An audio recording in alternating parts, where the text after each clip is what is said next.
Is up, everybody? It's another Monday night. That's what it is. It's the table spot. My name is Metal Mike, and I'm joined here as always with the man with the best beer in the business, the host of the Boom every Wednesday night after AEW Dynamite. My co-host here every Monday night, Mr. Cam G. Cam, it's Monday night. It's starting to get nice out. Yes. How you doing? Still kind of reeling from just this whole daylight savings thing that I think kind of messed everybody up day one. But other than that, I'm doing fantastic. Not a bad Monday Night Raw either. No. So I'm very excited to see what they can build going into WrestleMania. Because thus far really hasn't felt like Mania season at all. So, but I would hope. Well, then now they have 6 Mondays left until 6 Mondays and 6 Fridays for SmackDown and Raw respectively until WrestleMania. So let's hope they start to really get in gear and start picking up the pace a little bit. Yeah, you had talked to me on Friday night about SmackDown because I'm very vocal about the fact that I don't really watch SmackDown. And you'd informed me on some of the stuff that had happened with Rhea and Jade. And then I went online and took it upon myself to read what happened on SmackDown. You know, Cody walking out WWE champion. Now we're getting Cody and Randy. Surprise, surprise. You know, who didn't see that fucking coming? But you talked to me about Rhea and Jade, and I had said to you, and I'd said to a couple people that, you know, a lot of people weren't happy with the fact that we're getting Rhea and Jade. And I had mentioned that, hey, like, just think of it this way. We're getting a new storyline. We're getting 2 new people who have never faced each other, never touched, never had a story together. They have the perfect opportunity to turn something into, I don't want to say gold, but they have the opportunity to start something new, fresh, and possibly exciting. And then when you told me what we got, I was like, you're kidding me. On night 1? But then looking online, it kind of made sense to me a little bit on why they started it off like that. But with having 6 SmackDowns left, hopefully they don't waste the time that they have. And that's not just for them. That is for everything. I'm talking about CM Punk and Roman. I'm talking about Cody and Randy.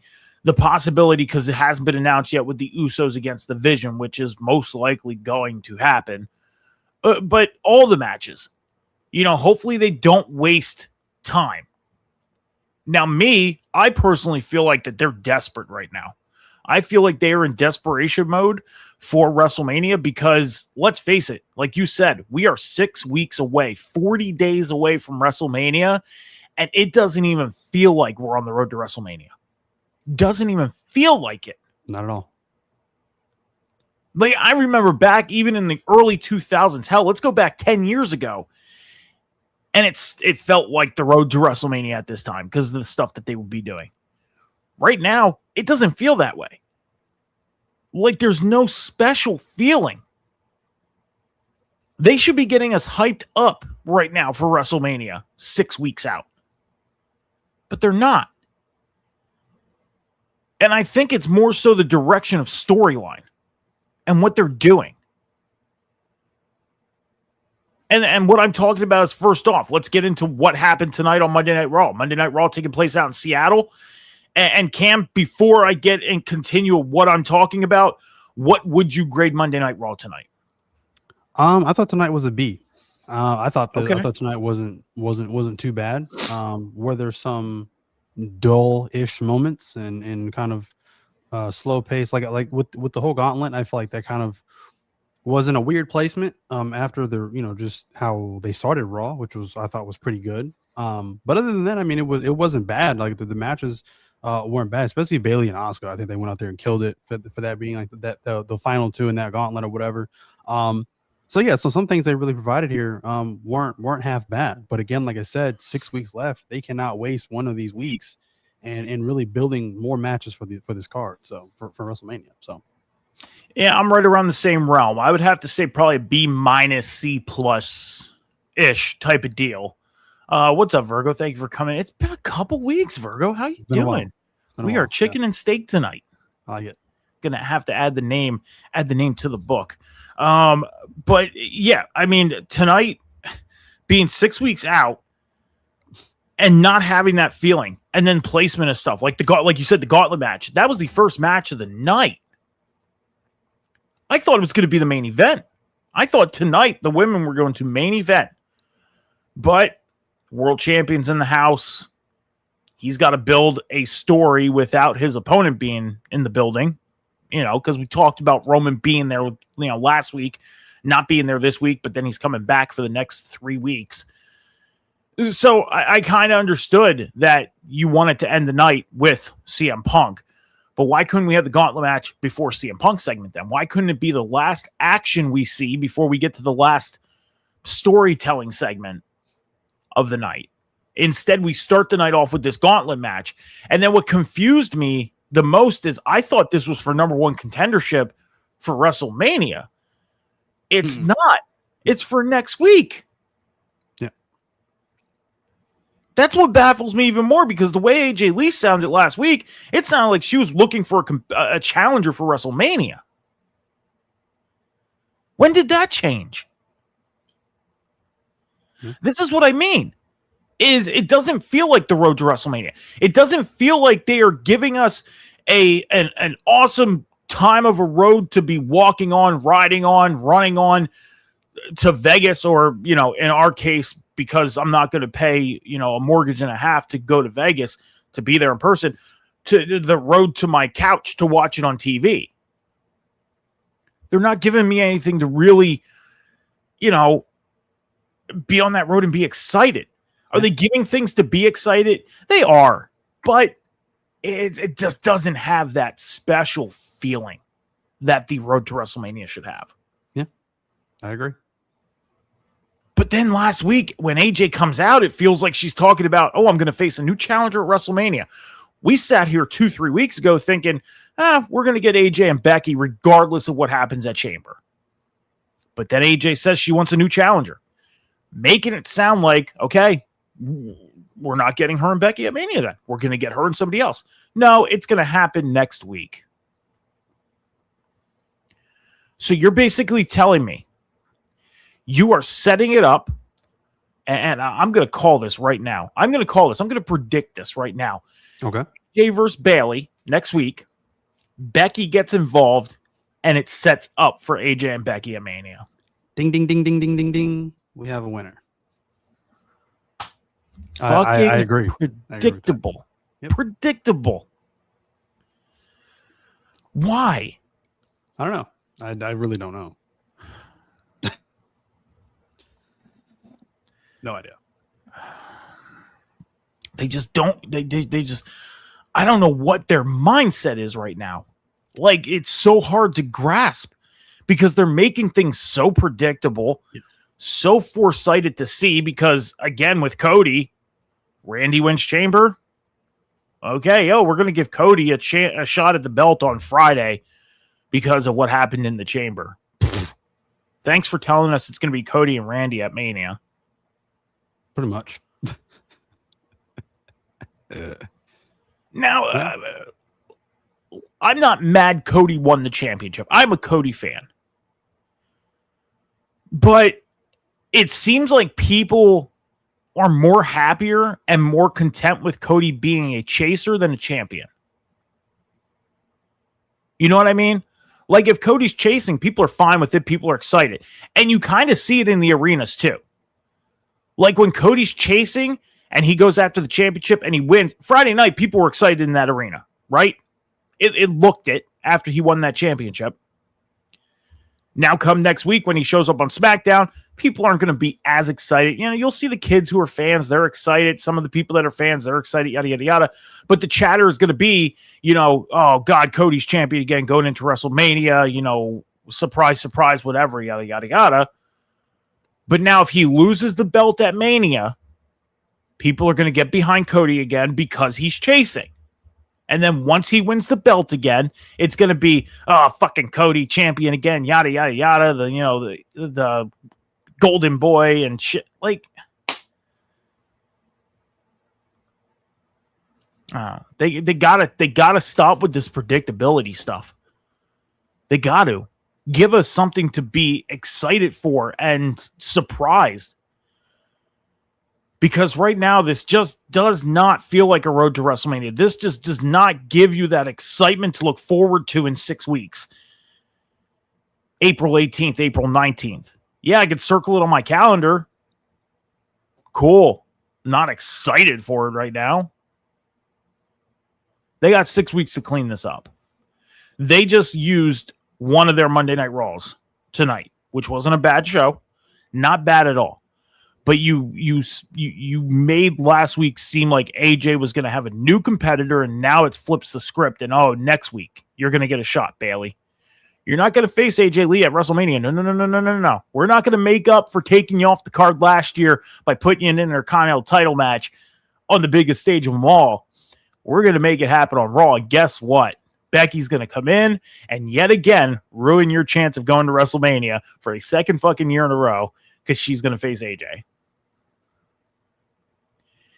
If I was Bayley, you know what I would feel like? You know the feeling I would have, Cam? Slap in the face. That's how I'd feel. That's how I'd feel. Yeah. If I was Bayley, I'd go rogue and just like force herself to win that championship next Monday night. Just so she's on the Mania card. Yeah. So, oh man, Cam, I don't know, man. I don't freaking know. Virgo, we can have these very frustrating nights and yeah. Let's get into CM Punk, man. Let's get to the end of the show. Let's start off with this because there's a lot to talk about. CM Punk came out at the end of the show. He had a segment.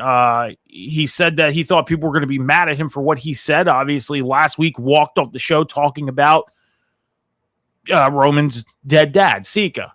Okay. And he talked about when he defends the title, he levels the title up. He levels up the company, Monday Night Raw, Netflix, everything. But he found himself in the position of lowering himself to Roman Reigns' level because of how Roman was when he was champion. The way he treated people, the way he talked to people, the way he talked about people. He felt he lowered himself down to that level. And as he was trying to continue to talk, the Usos come out. Obviously, earlier in the night, the Usos were getting ready to leave the arena after what happened at the start of the show, which we'll talk about in a minute. But they turned around and said, no, we're going to go talk to Pepsi Phil. Okay? So they came out and said that they needed CM Punk to apologize for what he said. And Punk kept circling around it. He kept asking, why is Roman still sending you guys out to do what he should be doing? It should be Roman Reigns that should be standing in front of me right now talking to me, but instead it's you guys. And the Uso said, he didn't send us out. We came out on our own. We want you to apologize for disrespecting our family, for saying what you said. But then Punk apologizes, but not in the way the Usos looked for. He said that, he's sorry that Roman treated all his family and friends and everybody like garbage and disrespected everybody, but yet I'm being held accountable for an apology, but he's not, after the years and years of abuse, disrespect, and all that stuff towards everybody. And he said instead of Roman sending out his young boys, his lackeys, it should be him that he should be talking to in front of his face. And that's if Roman cared enough to even be here. He feels Roman does not care about this company, does not care about this championship, does not care about anything. And it kind of ticked the Usos off enough to where they knocked CM Punk on his ass. And that's how we closed the show tonight. Cam, the CM Punk and Roman Reigns thing is heating up, but I think it's heating up in the wrong way. The disrespect to Sika, should have CM Punk said that? Probably not. As we know, that had to probably been okayed by Roman for that to come out of his mouth. The disrespect. CM Punk also talked about his history with the family. The history of him, living in Philadelphia. Shout out to CM Punk. He called out my hometown tonight, Allentown, Pennsylvania. That was freaking awesome. Kind of excited about that. Talk about Sam Moo. I know Sam not very, very well nowadays, but I knew him years ago. But you know, they're heating this up in the wrong way, having the wrong people in place. I feel. Why do you have the Usos coming out and doing this? Why couldn't CM Punk just do what he's done in the past couple weeks and build this story on his own? Why do you feel like we had to have the Usos tonight? And if we can get your thoughts on this whole segment, the floor is yours. No, I have to disagree. I think this is still heating up, and I think they're doing a great job at doing it. Whether or not whether he should have said what he said about Sika, I don't feel anything really about the whole Sika comment or whatever. Because again, it was okay. It'd be a different story if he went off script and said that. But I think you would have easily seen a shoot moment, as they call it in professional wrestling. I think if they had have done that, because you would have seen definitely a real and raw reaction from Roman Reigns how that had happened. So I really don't feel anything about that. That was obviously a scripted and okayed moment. But like I said, it added fuel to the fire of this feud, and I think it's going in the right direction.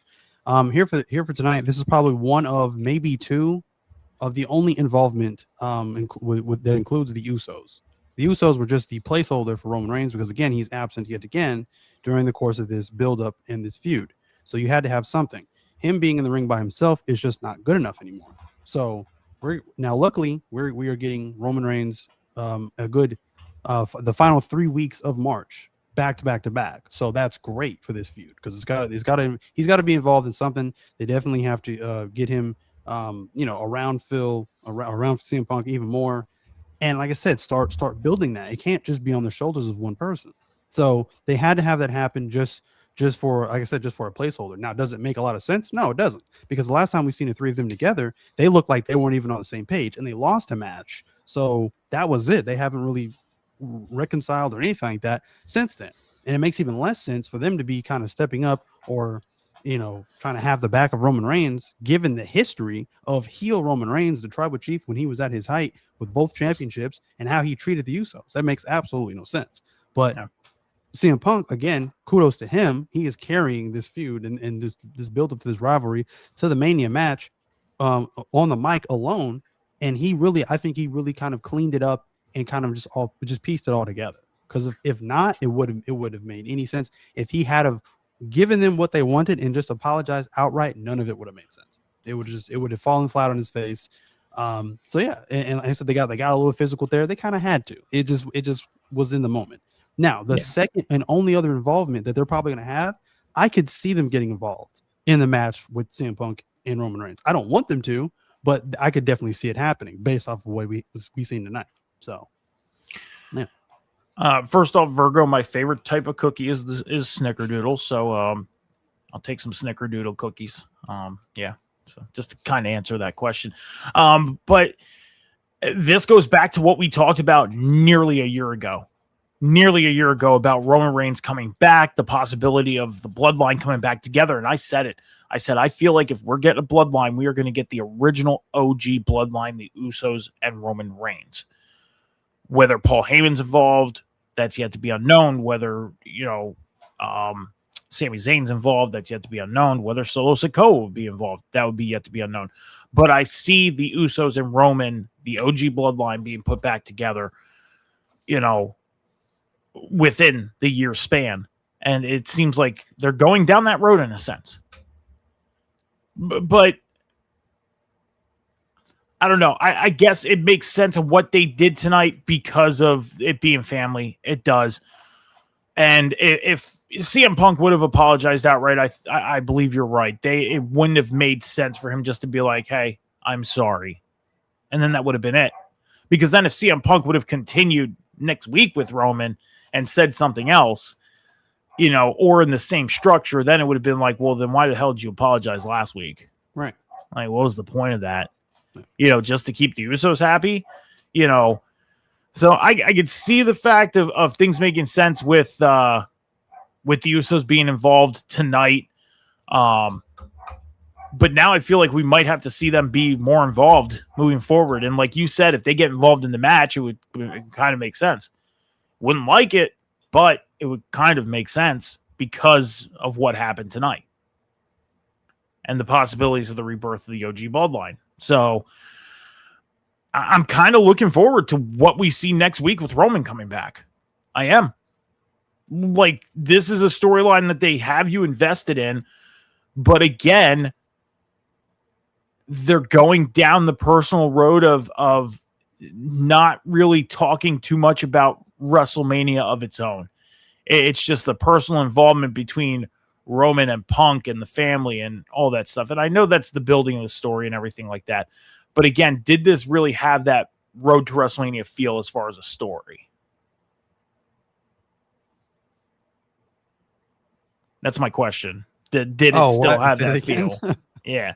Did feel even with this story, with how it's progressing, does it give you that excitement and that feel of a road to WrestleMania type of deal? Yeah, I mean, this is only one of the only other 2 matches. I mean, I'm still waiting on to see who answers Brock's open challenge. That's a big deal. And then, like I said, right now, CM Punk Roman Reigns is on fire. That feels like WrestleMania to me.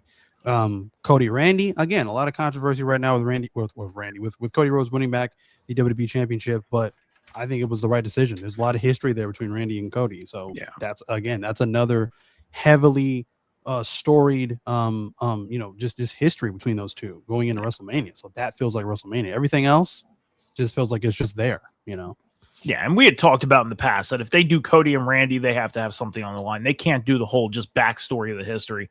They can't. Because if you go back to WrestleMania 26, they had that closure. Randy beat Cody and Teddy in a 2-on-1 at WrestleMania 26. They had that closure. So to have this whole history of second, third generation superstars involved with each other type of deal just would not make sense. And if they went back and said, oh, we were in a group of legacy. Okay. And we had the closure of that. So what? It's more important with the championship on the line. And that's what makes sense more for Cody to win the championship and go in and face Randy Orton at WrestleMania. If it was just a one-on-one match without the belt, wouldn't make sense. I mean, it would with the story, but you know what I mean. It just wouldn't be as memorable and important and more so looked forward to then. Now, like if Cody were to take on, let's say, a Nick Aldis, which is a match I've kind of been anticipating since both of them returned to WWE. Nick Aldis at this point, I don't think is ever getting back in the ring. It doesn't seem that way. They would have done it by now. Yeah.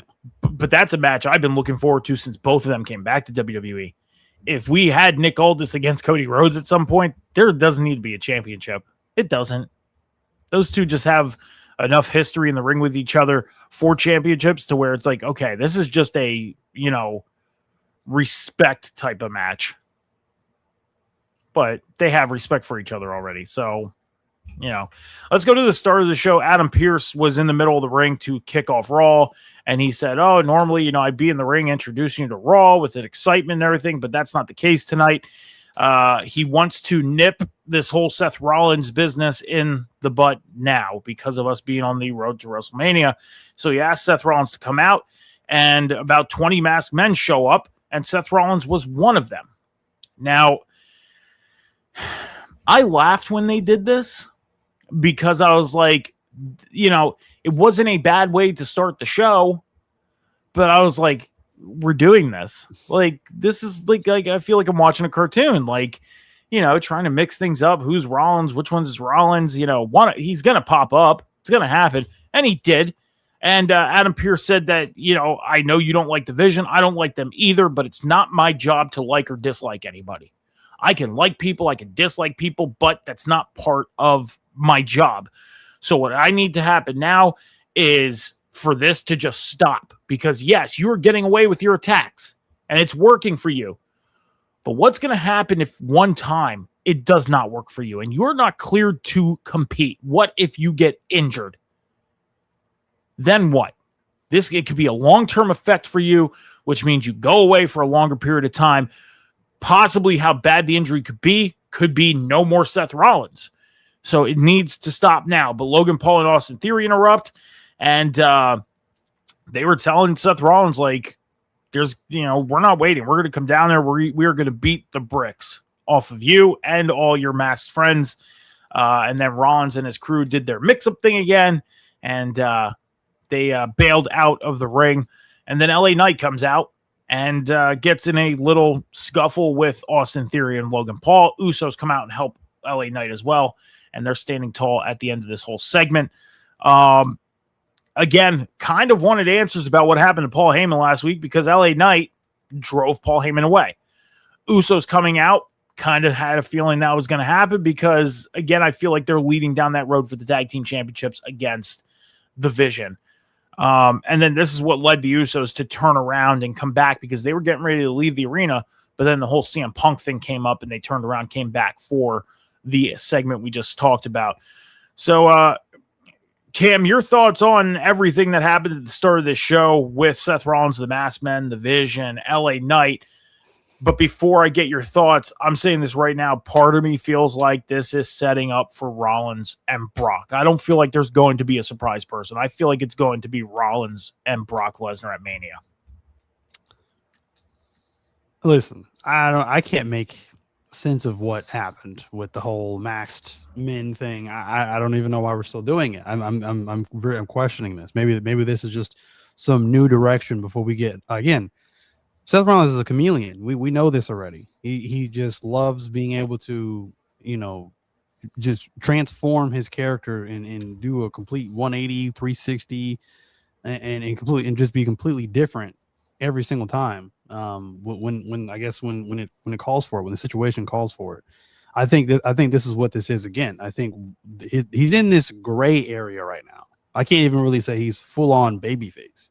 I can't say he's full on heel either. He's just Seth Rollins in all black, like he's some bank robber or something. It's weird, but I think he's on the verge of once again transforming into another version of Seth Rollins.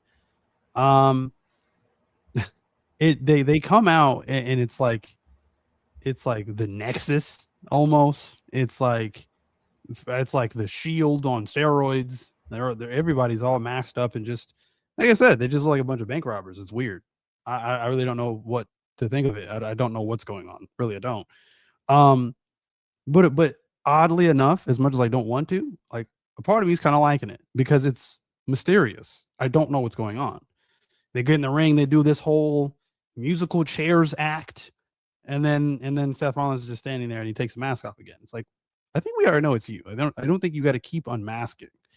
After this, I hope they realize that they can't really do new debuts or mystery men again for at least for a while because they've done this to death with this Seth thing.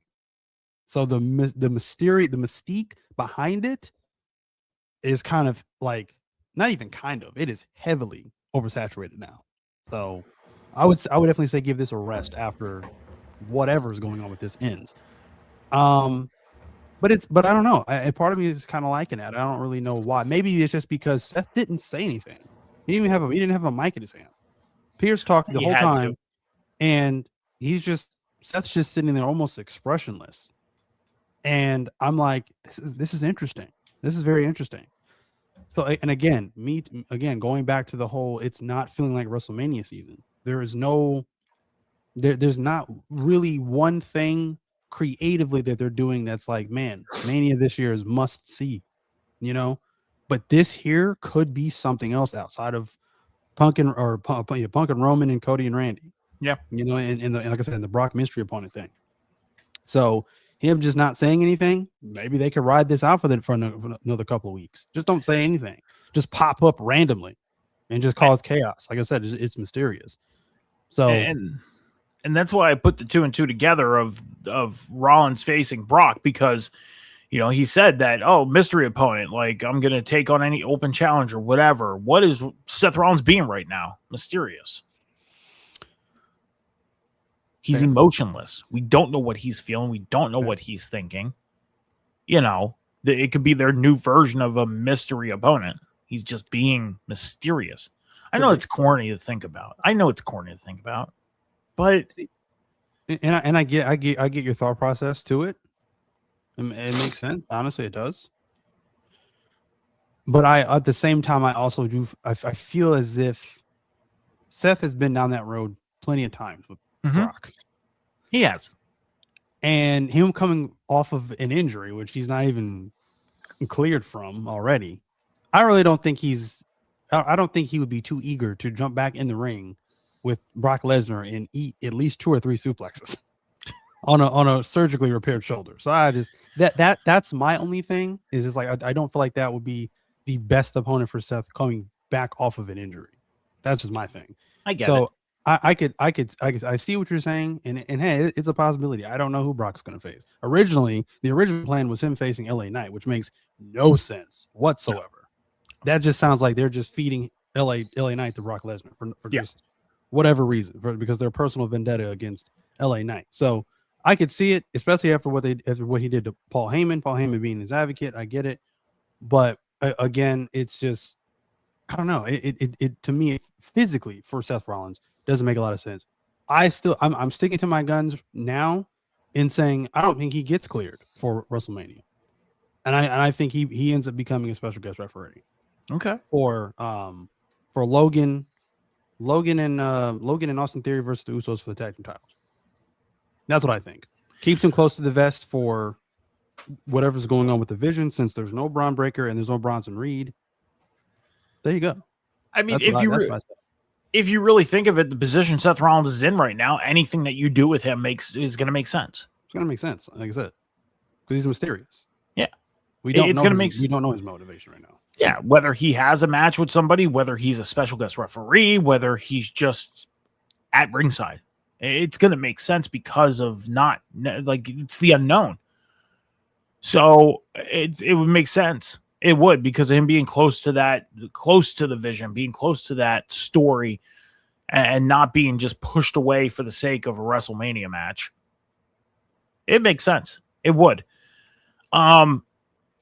But them pretty much beating the Masked Man thing to death, you're not wrong on that, because one of the Masked Men, the main one that we've been seeing as of late, was even on Logan Paul's podcast a couple days ago, and talking about the whole Masked Man thing. I'm like, why do you have one of these Masked Men who've been attacking Logan Paul on a Logan Paul podcast? What the fuck? Like, make that make sense to me. Logan Paul, who's been trying to catch said Masked Man, has Masked Man sitting right in front of him with a fucking microphone in his face, 2 feet away from him. And he's asking him, what's your motive? You know, we've been trying to catch you for weeks. Motherfucker, he's sitting right in front of you. You've been trying to catch him. You have your buddy Mike sitting right next to you. Freaking grab the dude. What are you doing? Like, this doesn't make sense to have this guy on your podcast when you're trying to catch him and he's sitting right the fuck in front of you. What are you doing?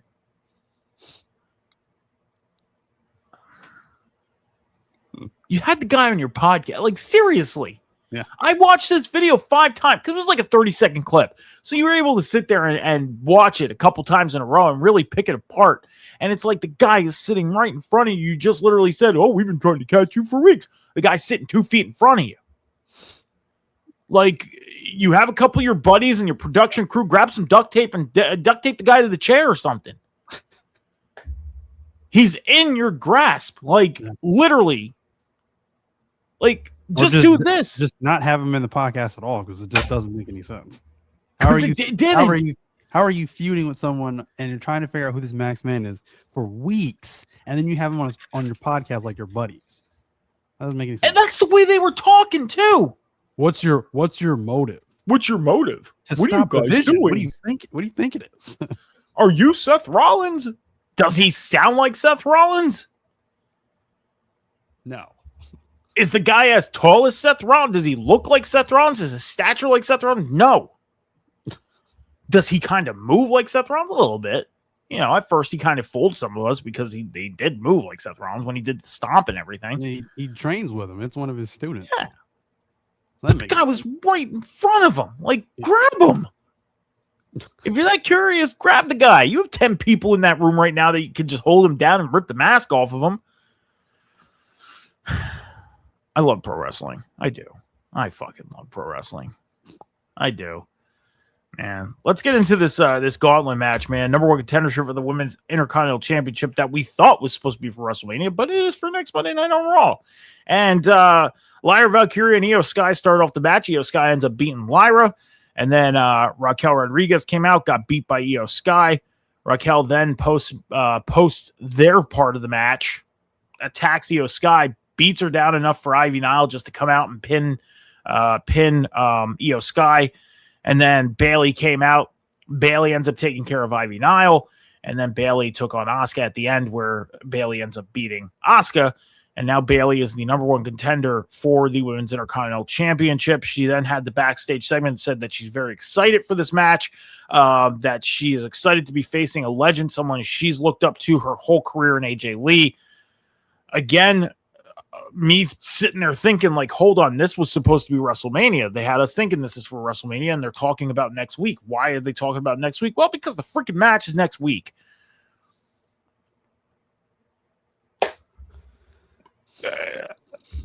Good match, but in the gauntlet match, Cam, I'm going to get your thoughts on this match. It was a good match. It wasn't bad, but it's almost like you kind of took away a week of building something for the Women's Intercontinental title going into WrestleMania by turning this into a match for next week. Do you, and I want to ask you this question because it's almost like they're telling us, hey, Becky's going to come out next week, ruin Bayley's chances again. Do you think, and with your thoughts of this gauntlet match, do you think there is a possibility that we can maybe get a triple threat at WrestleMania with Bayley involved? Right now, I don't know. That it's not looking that way. I don't think so. I would love that. Like I said, I'm a pretty big Bayley fan. I really am.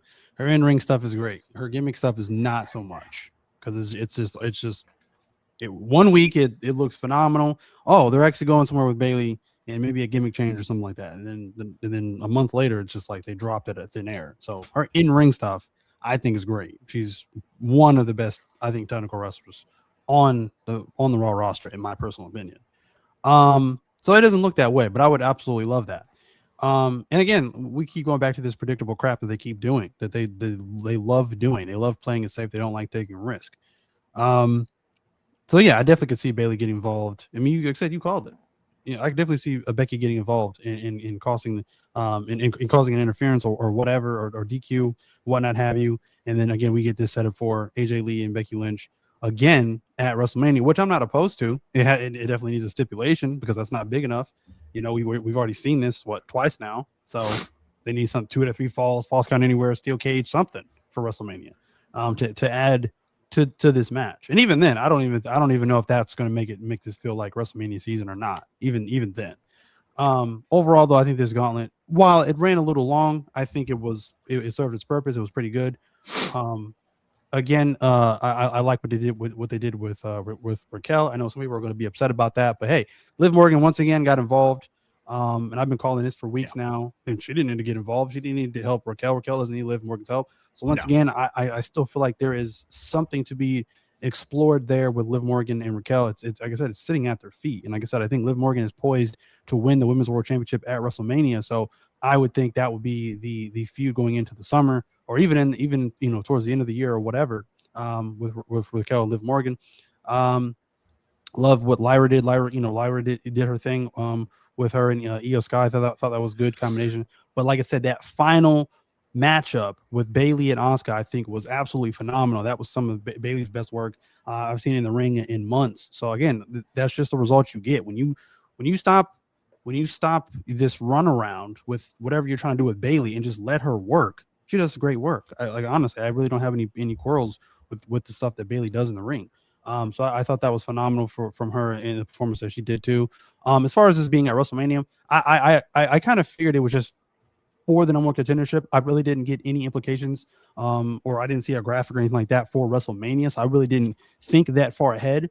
As I said last week, the Women's Intercontinental Championship scene right now, ever since AJ Lee beating Becky Lynch for the title, is confusing. Like I don't know what they're doing. I mean, ultimately, if they're just going to give us AJ Lee and Becky Lynch at WrestleMania, then this whole gauntlet for the number one contender and this match next week is really a pointless bridge just to get us to WrestleMania when they could have bypassed that entirely. Like we didn't see AJ Lee and we didn't see Becky Lynch, neither one of them tonight. We could have seen AJ Lee could have been ringside for this gauntlet, just to have the, she's a champion, just to be showcased, just to be seen. And then Becky Lynch could have been again backstage as she always is when she loses the Intercontinental Championship, complaining to Pierce to get her rematch, something. But we got none of that. So I don't know. Right now it's very confusing. But as you said, I definitely could see that because it's very predictable, and they love interferences. Like they have interferences in championship matches. I feel like every time we see a title match, whether it be on a PLE or on Monday Night Raw. So they do that to death. So yeah, they've been doing it a lot. They've been doing it a lot lately. They have been, and yeah, I don't know. I mean, Bayley for a second year in a row is going to get screwed out of being in a Mania match unless she goes for the tag team titles, or unless they decide like, hey, we're going to make this a triple threat or a fatal four-way or like you mentioned last week, a multi-woman match for the Intercontinental Championship. Bayley again being taken out of WrestleMania just for the sake of Becky Lynch. And I have no problem with Becky Lynch. She's doing a great job this past year with this heel character, this 2.0 version of Big Time Bex, because the first version sucked. Yeah, it was awful. Yeah, doing much better with it this time. And I understood last year because you had to get to that. But this year, what's the point? Like, why can't we get Bayley and AJ at WrestleMania? It's harmless. It is absolutely harmless. It is. And you just think of it this way is if you have Bayley against AJ at WrestleMania and have Bayley go over and win that championship, you can start a whole story possibly going into the summer with Bayley and Lyra and pick up where this storyline left off 6 months ago. So there's all types of possibilities if they would go the direction of Bayley. But instead, we got to do this whole thing just to get us back to AJ and Becky. And the big question is now, is AJ and Becky going to be exciting? I think I have to agree with you. They have to add something to it. They can't just have a normal singles championship match. They got to do something like a Iron Woman match or Falls Count Anywhere, something to make it and hype it up a little more, because doing a regular one-on-one match, it's not going to be as special. Because if they would have went the direction at Elimination Chamber of maybe Becky getting disqualified and then building up for AJ to go after Becky at WrestleMania, then it would have been a little more to look forward to. But you took the belt off of Becky, you put it on AJ, and now you're doing this whole thing of these little roadblocks before getting to Mania, and it's just not, I don't know. We'll have to see what they do next week to see if they actually make it work or not. But you talked about Liv and Raquel and the possibilities of us seeing them on the road through the summertime, and the possibilities of them having a story going into, maybe SummerSlam. We had the Judgment Day tonight. They were backstage, and Dom didn't seem so happy to the point where he was like, I got to go to the ring. I got to address something. And he goes out to the ring and says, look, like, I didn't want to do this. I wanted to do this, but we couldn't find you backstage. So I'm going to bring it out and put it in public. We're going to open our laundry, or our dirty laundry. Finn Balor, I'm blaming you for my loss last week. I'm blaming you because I lost my Intercontinental Championship. It's your fault. Finn Balor comes out with JD McDonough, and Finn admits it. He says, look, I'm sorry. Like, yeah, it is my fault. I'm taking complete, blame for it, so I'm sorry. But, then Finn Balor went on to say, maybe your dad was right, though. Maybe, you are a spoiled little, and then they bleeped out. I don't know what he called him after that, and I couldn't pick it up. But he called him spoiled, and it, pissed Dom off to the point where he attacked Finn Balor. And Finn Balor tried to fight back, but gets attacked again, and then the rest of the Judgment Day backs up Dom and attacks Finn Balor, and thus leading to the demise of Finn Balor in the Judgment Day. It seems like he is done. And the reason why I bring this up with Liv and Raquel is because this seems like it's the start of the demise of the Judgment Day. could Liv and Raquel be the next moment for this crew to the road to splitting up? But your thoughts on Finn Balor now not being a part of the Judgment Day, and could this be the lead way of Liv and Raquel moving forward? It's about time. It is about time. I love this segment. It just, again, they finally ripped the Band-Aid off. We talked about this for weeks and weeks and weeks. Yeah. Over the past, what it seemed like year since last WrestleMania, about, given the result of what happened in the Intercontinental Championship last year. So it's about time, man. It really is. Does it need a championship involved? No, not really. I had even pitched an idea to you before. The only championship Diamond's holding now is the AAA Mega Championship. I don't know if there's another AAA show before WrestleMania or on the road to WrestleMania, but it would be nice if he defends that championship at AAA in the next AAA, whatever main event or whatever of one of their shows. And then Finn Balor is the one that cost him that championship. That way, it completely really frees up Dom from any championships or any, obligations to any championships that he's holding currently. And then, like I said, it's just a one-on-one with Dominic Mysterio and Finn Balor. There is a AAA event coming up actually on Saturday. It's AAA. What are they calling it here? It is. I don't know what the name of the show is, but there is an event on Saturday. It's I'm gonna say that I'm gonna butcher the shit out of this. I apologize. Guerra de Titans. Okay, that's the name of the show. Nice. I'm guessing that might be. I'm gonna look at the meaning of it, but I'm gonna take the guess of that means Battle of the Titans. Probably, yeah. So I'm gonna see what that means. But no, like I said, I really enjoyed the segment. Like I said, I think it was about time. I'm actually kind of surprised that JD joined in with Dom, because again, I've been saying this too. When it comes to that split, I thought JD would have sided with Finn. So definitely didn't see that coming. But again, like I said, this was a long time coming, and I think it needs to be Dom and Finn at WrestleMania. No championships involved. You don't need them. This is just a long time coming. It really is. Again, they've been planting the seeds. They gave Finn Balor back his old theme song when he was a mega babyface. So again, you don't do that and keep him a heel. It just doesn't work. So I like it. I'm really excited for this. Again, is this enough to make this feel like WrestleMania season? We'll have to see. They got 6 weeks to build something exciting for this. So we'll see. I was kind of close. I said Battle of the Titans. It's War of the Titans. Nice. I was close. Close. That was a pretty good guess, though. Yeah. I'll say this. It would not surprise me if they put the AAA Mega Championship on WrestleMania. Cross-promotion it. We talked about them having maybe the NXT Championship on the main card of WrestleMania. We talked about them putting a TNA title on the main card of WrestleMania, making it feel like what WrestleMania truly should be.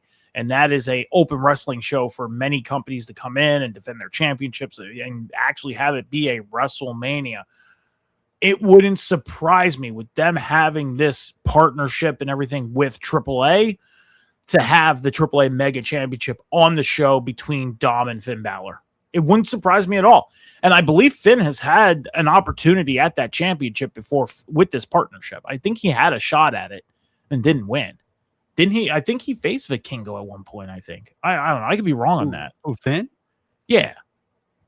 Didn't he face Vikingo for that title before he lost it to Dom? Maybe. I don't know. But I don't pay too much attention to AAA, I'll be honest with you. I don't either. So, but it kind of would make sense to have Dom defend that championship against Finn at WrestleMania in a sense. I mean, they have the cross promotion. It's there. So they can amp up this match by putting that title on the line.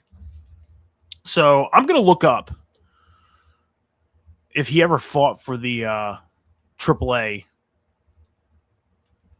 Mega Championship. So has Finn Balor ever fought for the AAA Mega Championship? Finn Balor has not fought in a one-on-one match for the AAA title. Balor has been heavily involved in the storyline. Yeah, so he's never fought for it. Triple A, Balor appeared at the event where he and JD McDonough faced Dragon Lee and Mr. Iguana. So no, Finn Balor has never fought for the championship. But he's been around it because of Dom. So why not have Finn face Dom, WrestleMania, amp it up, have that belt on the line, and Finn beats him. Why not? And this is the funny thing, Cam, and I talked to you about this last week, during the course of from last Monday to today. You know, you see a bunch of people reacting to Dom Mysterio losing the Intercontinental title. Some people aren't happy about it. Some people were very, very upset to the fact that Dom lost his championship and upset how it happened. But they excluded one factor. And I see this from anybody who's talking about Dom losing the championship. They excluded one factor, and that is Danhausen, who set a curse on him. Since Danhausen has been in WWE the past 10 days, he has cursed, 3 people? Yeah. He cursed Dom last week. He cursed The Miz on Friday night. And I think he cursed somebody tonight too, didn't he? I believe he cursed. El Grande. Yeah. Okay, there we go. Yeah, he cursed El Grande before the Intercontinental title match tonight. Yep. But it's like the blinders are on. They forget the fact that Danhausen cursed him. Danhausen has the opportunity to become and we talked about this last week, Danhausen has the opportunity to become one of the biggest popular new comedy stars of the WWE. Take over what R-Truth is going to leave behind when R-Truth hangs up the boots. And he's starting to build on that. And all it takes for him to say is, you're cursed. And that's it. Gone. See ya. And the person goes out and loses the match. Loses whatever they, are holding on to or fighting for. So, but to leave that factor out, and questioning, why'd we have Dom lose? You do realize he got cursed by Danhausen, right? And what happens when you get cursed by Danhausen? You lose.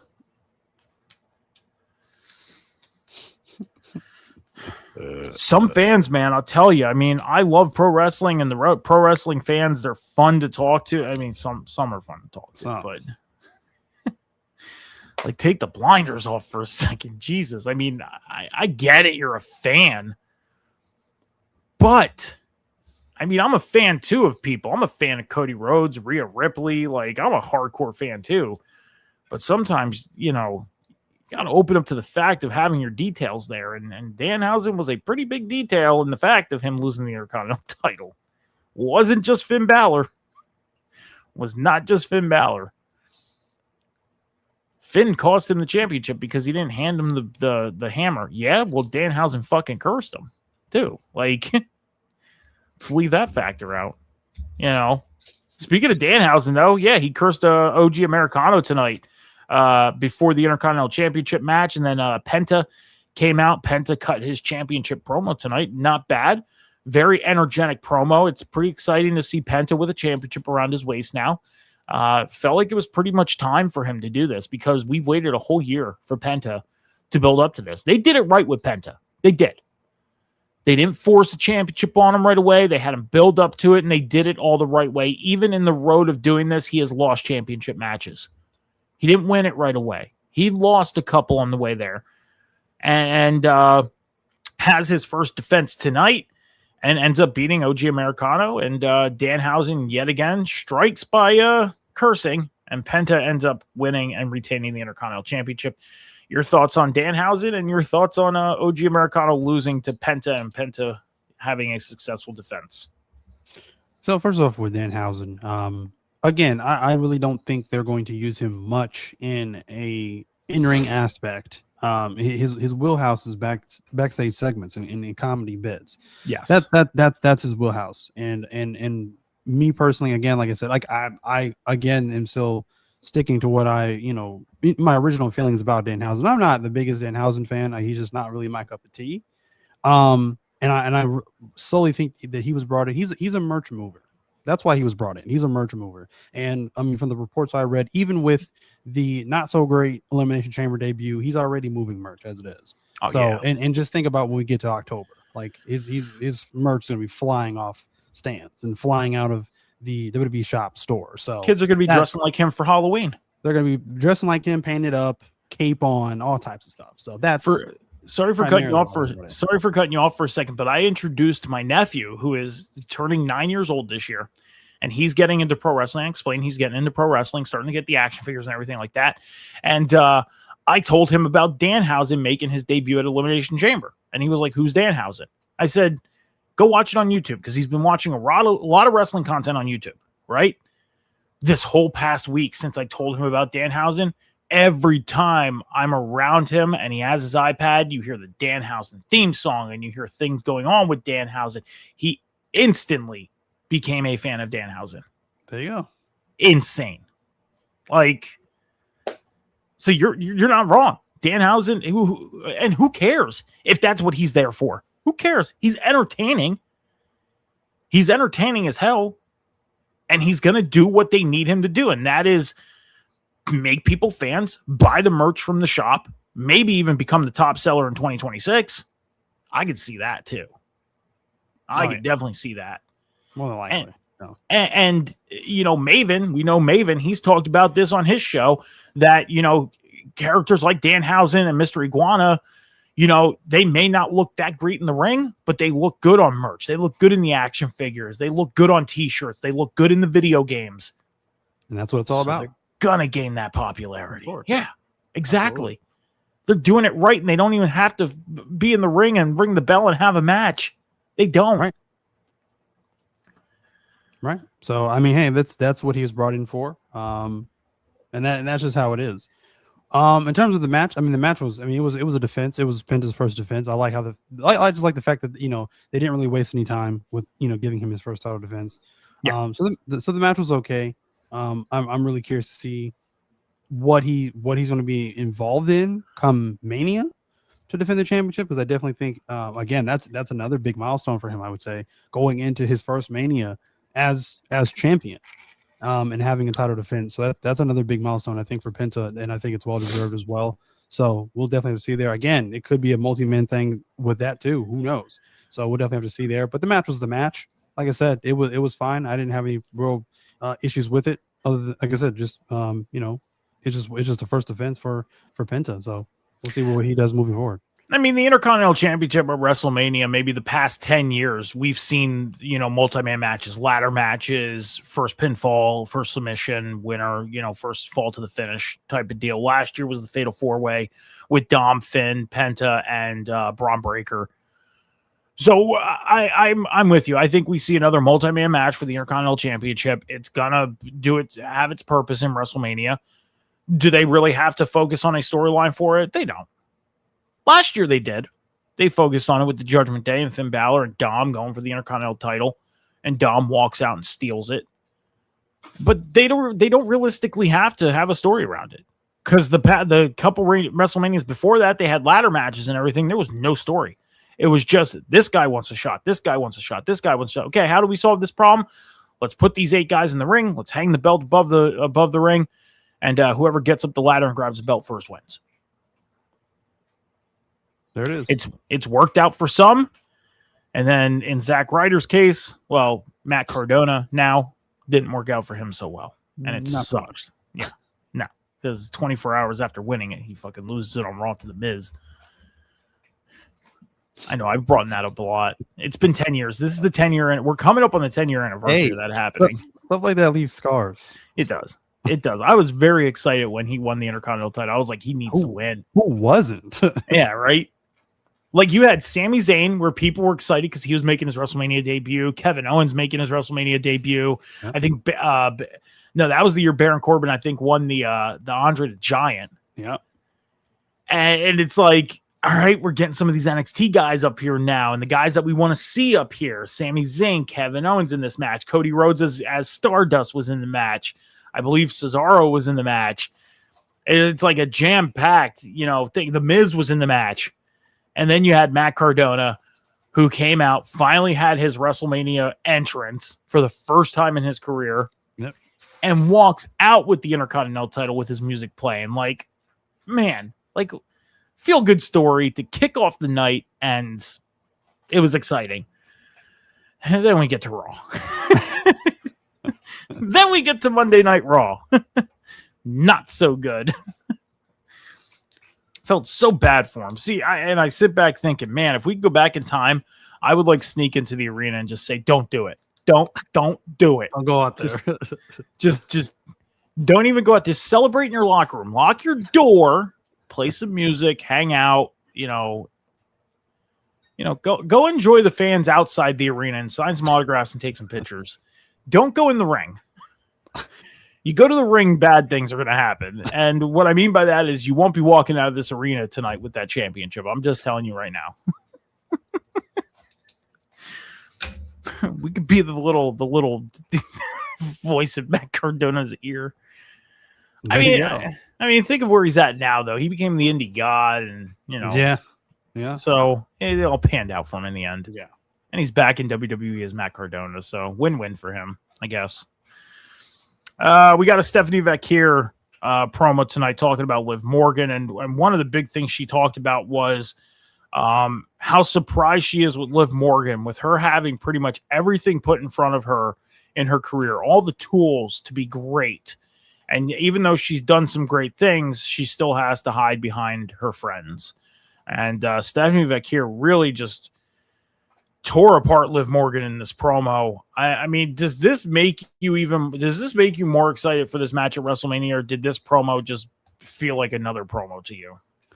It just felt like another promo to me. I think this is another feud going into WrestleMania that just doesn't feel like WrestleMania to me.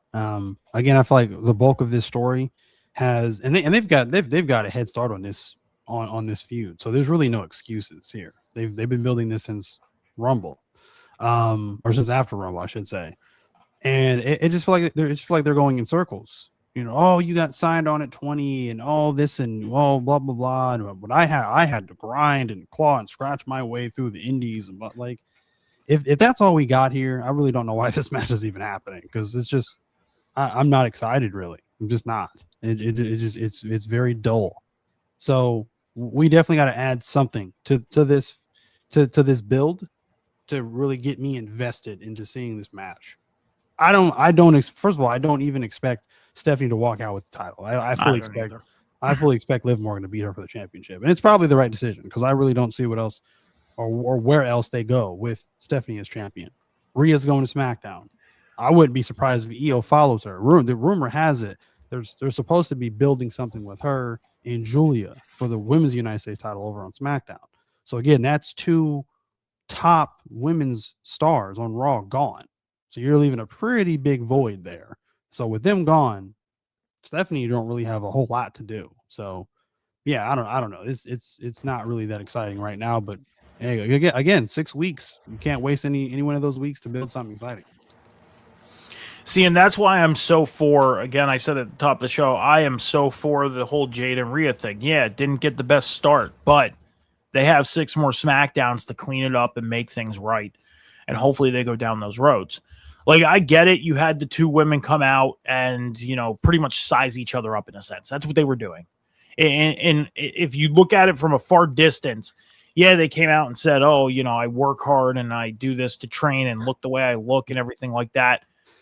But if you think of it in a pro wrestling perspective, they were kind of sizing each other up. That's what they were doing. They were sizing each other up, seeing who can get the momentum going into this thing. Now the motor's got to start running. Now it has to, because you're right. Liv and Stephanie, it's been going since the day after Royal Rumble, and they wasted 3 weeks. 3 weeks to get this story going, and it still doesn't feel like it's going.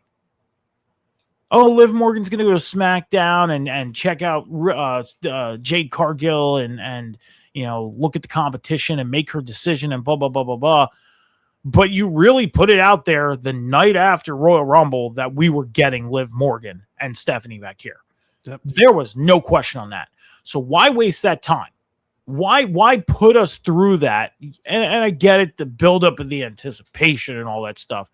Blah, blah, blah. We've been through it before. Just fucking announce you're facing Stephanie back here. Get this story going because you could build something here. And meanwhile, your friend Raquel Rodriguez has a title shot. They had a perfect opportunity to see that this story between Stephanie and Liv were kind of dead in the water from the word go. You could have changed it up at that moment and put the belt on Raquel and could have had things going with this Judgment Day storyline. Now you wait to pull that trigger. And yeah, hopefully they pick it up for, a story going through the summer up to SummerSlam. Hopefully, fingers crossed. Tonight with Finn kind of started those motors. But they could have done it already. They could have got it going already. People are loving Raquel and loving what Raquel's doing. Build off of that momentum. Because you don't have her going for the Intercontinental Championship. She didn't win the Chamber to go after the other world title. And she didn't win the world title when she had a shot. The three times, 3 separate occasions that you could have skyrocketed her. And you didn't pull the trigger. Yeah. And now you got a dead in the water storyline with Stephanie and Liv. You got Raquel, who's not going after the Intercontinental title because she lost in the gauntlet match tonight. And she's in the story with the Judgment Day, where the Judgment Day, the dismemberment, starts with Finn Balor. Which it makes sense for Finn Balor because he was the first original member of the Judgment Day. So I get it. Because they did it with Rhea and Damian. Because you look at it now, there's not one original member of the Judgment Day left. Dom's not an original. No. He was added in later. Yep. So not one member of the Judgment Day is an original Judgment Day member. What's the point of having this group together anymore? And Liv Morgan and Raquel next to Finn and Dom would have been super interesting for WrestleMania. More interesting than Stephanie and Liv. I think so.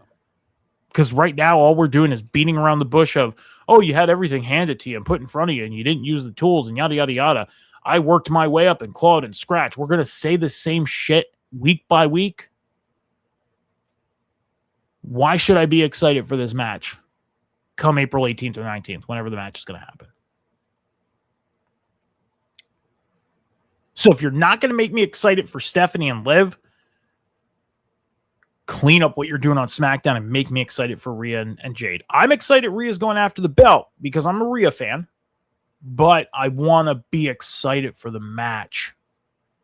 I don't want to just be excited for the moment of Rhea winning a championship. I want to enjoy the road to it happening. So build it.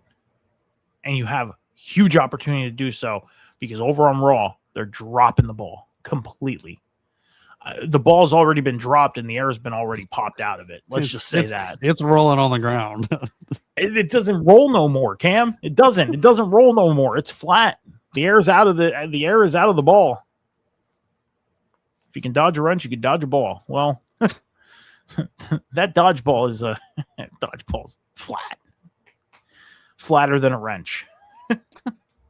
So, Obafemi against Rusev tonight. Pretty physical match between these two. First time meeting. Probably the only time, hopefully the only time meeting.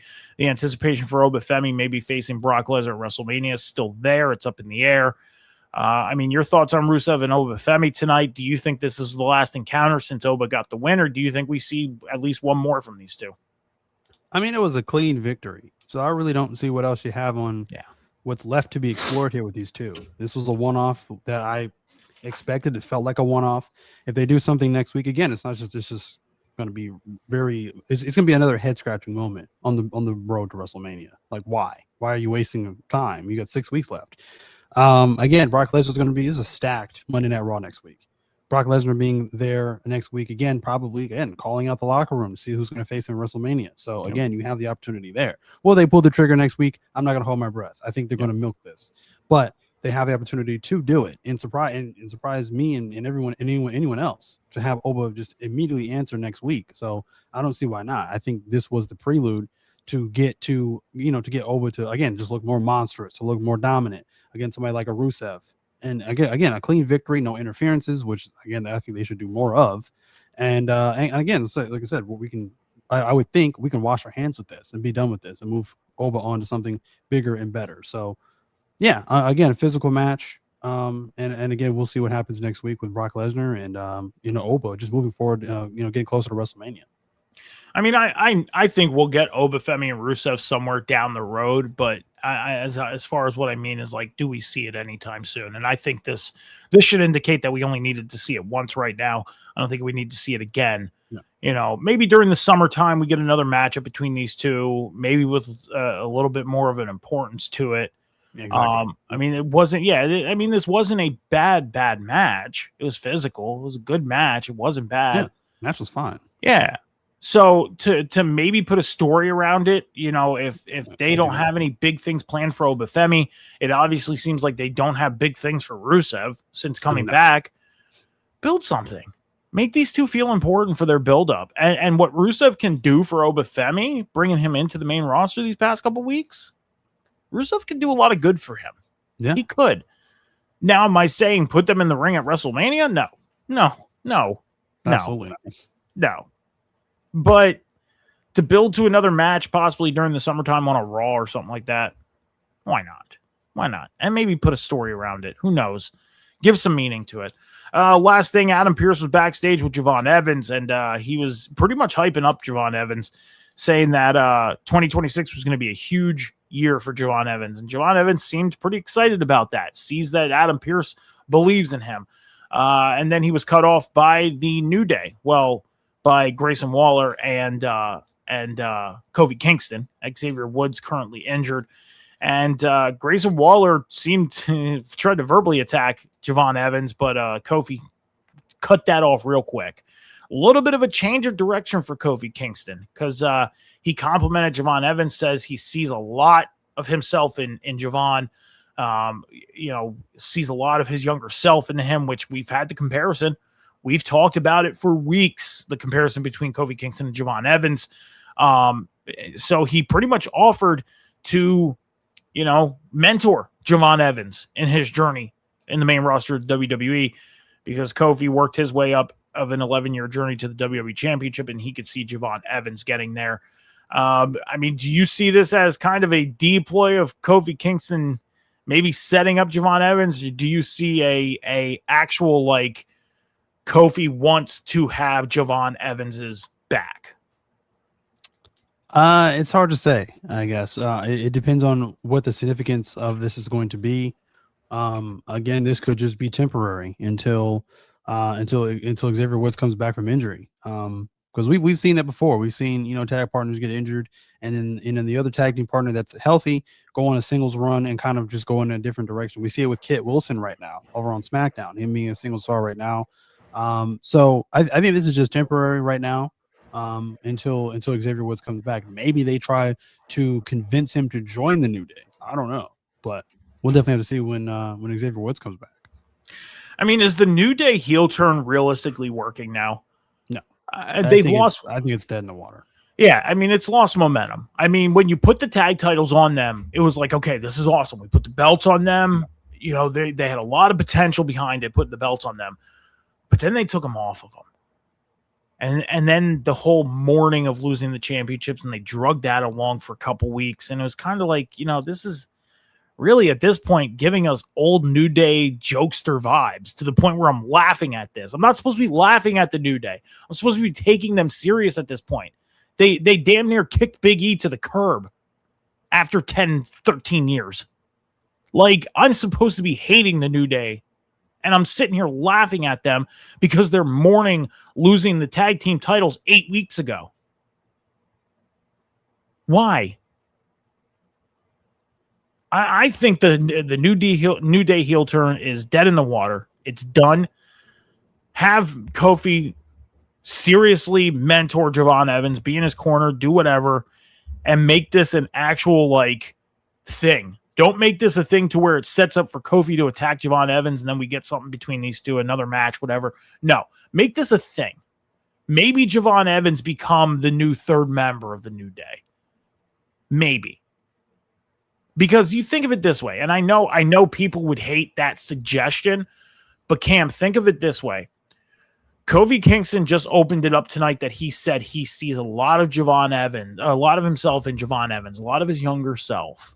Okay. Javon Evans at 22 years old right now. Do you realistically see Javon Evans anytime soon being in any type, not world, not just the world, not the inner? Do you see him being in any type of title picture at the moment? No. Do you see him being? But I would say do it just like how they did Penta. I'd say give him about a year. Okay, so if you're going to build Javon Evans for the year, why not have him be with these guys for a year? And then if he goes out on his own, you can have a clean split. Like, hey, Javon Evans, he's ending up on SmackDown because, they like to pull the whole, via trade, Javon Evans is going to SmackDown and this guy's coming to Raw type of thing. You don't have to have anybody attack anybody. You don't have to have anything like that. You can just have it to, okay, Nick Aldis wants Javon Evans. He just wants Javon Evans. So Javon Evans goes to SmackDown. Xavier Woods and Kofi stay on Raw, or vice versa. Clean split. Javon Evans in 2027 starts on his road to what Penta worked up to this year. Doesn't have to be anything big or anything like that. It could be a clean split up. Build Javon Evans up more than I know Javon Evans is built up. I'm not a fan of Javon Evans. I'm not. But for the fans that are fans of him, build him up for the next year and get him to where fans want to see him at. So, we'll have to see what happens. Hopefully this story continues next Monday night on Raw. But that's it for Monday Night Raw from Seattle, Washington, home of the Super Bowl champion Seattle Seahawks. That had to be mentioned tonight. It was mentioned on the show. CM Punk mentioned it. So, Cam, Superstar of the Night. Who do you got? Superstar of the Night. I got to give it to... I think I'm going to give it to CM Punk. Okay. I'm going to give it to CM Punk. Again, like I said, I think he's doing some great promo work right now. Again, carrying the bulk of the load of this build with him and Roman to WrestleMania. And tonight, pretty much, doubling down on what he said to Roman last week. Not apologizing for anything. I think it's just more savage from CM Punk. And again, this is the CM Punk that we need going into WrestleMania. It just makes a lot of sense. It adds more fuel to the fire that is burning hot right now with Roman and CM Punk. So yeah, I loved every second of that. I think that was a great way to close out Monday Night Raw. I want to agree with you on the CM Punk thing. I'm going to break this down into two because sometimes we do pick two. Multiple. As far as promo wise, CM Punk, I'm with you on that. As far as action wise in ring, I got to give it to Ivy Nile. She had a great showing tonight. She had an awesome showing in that gauntlet match. The relentless moments. And she's jacked. She flexed at one point in that match. I was like, holy shit. Like she's more jacked than she was last week. It's insane. So I have to give it to Ivy Nile as far as the in ring. So last segment on this day. Cam, we got an on this day moment, and it involves our world champion CM Punk. Back in 2009, on an episode of Monday Night Raw, John Bradshaw Layfield, JBL, defeated CM Punk to win the WWE Intercontinental Championship, making him the 10th Grand Slam champion in WWE history. He would then go on to lose the belt the following month at WrestleMania 25 and then retire. He lost the belt to Rey Mysterio at WrestleMania 25 and then went on to retire after his match against Rey Mysterio at WrestleMania. So that was the on this day. So, all right, Cam, that's it. That's all we got tonight. Before we get out of there, please, guys, make sure to head over to Cam's social media, especially Cam's Wrestling Corner. and check out his videos. Make sure you hit that follow button. I'm not just saying this because this man is digitally sitting next to me. Some great videos on Cam's Wrestling Corner. Go check them out. Cam, what do you got going on? Definitely keep with me on Cam's Wrestling Corner, where I post my predictions and wrestling content and things like that on there. I recently went live for the first time in I don't even know how long. I forget what show I was watching, but I appreciate everybody coming by and checking out the live when I went live that particular night. Try to go and do some more live streams as well for some PLEs and get some more of my reactions and things like that. So you get my live reaction and live thoughts on shows and things like that. So stay tuned for that as well. And then of course, in terms of the network, you'll find us right here every single Monday night with me and Metalcore Mike after Monday Night Raw right here on the Table Spot. And then usually I'm on a brief break right now from the Boom, usually on Wednesday night, every single Wednesday night with me, Metalcore Mike, and of course the addition of Phil Khan for another episode of the Boom after AEW Dynamite. So stay tuned for that as well. We also got predictions coming up soon. I might make a predictions on, again, my TikTok for Revolution, for AEW Revolution. Stay tuned for that as well. I'm sure there's going to be a dozen more matches probably made between here and next week, I'm sure. So stay tuned for that as well. But yeah, appreciate all you guys coming by and checking out the stream tonight. All right, so go check out Cam on social media. Make sure you're following Cam's Wrestling Corner and everywhere he is on social media, and show your love and support. Instagram, X, TikTok, Snapchat, Metal Mike 714 is where you can find me personally. Like Cam said, every Monday night after we're all here on the Table Spot, every Wednesday night for the Boom after AEW Dynamite with me, him, and Phil. You can also catch me every Tuesday night, 7 p.m. Eastern Standard Time with John. And then during the season, every Sunday morning at 10:30 with Cam on the Huddle Hub Podcast. The weekend show currently with the off season is on Saturday at 11 a.m. Talk about all the news, all the off-season stuff going on in the NFL right now. NFL free agency opens up at 4 p.m. Eastern Standard Time on Wednesday. So here's the schedule for the Huddle Hub podcast this week. Normally on Tuesday, again, we go live at 7 p.m. I will be live tomorrow at 3 p.m. Eastern Standard Time for a special start time for the Huddle Hub podcast, talking about everything that happened today, because today at 12 o'clock, teams were able to kind of offer and tamper with free agents, do trade deals and everything like that. But everything goes official at 4 p.m. on Wednesday. Okay. Now on Wednesday, I will be live at 3:30 p.m., a half hour before free agency officially opens. And then we are going to be live, during that period of opening for the new year.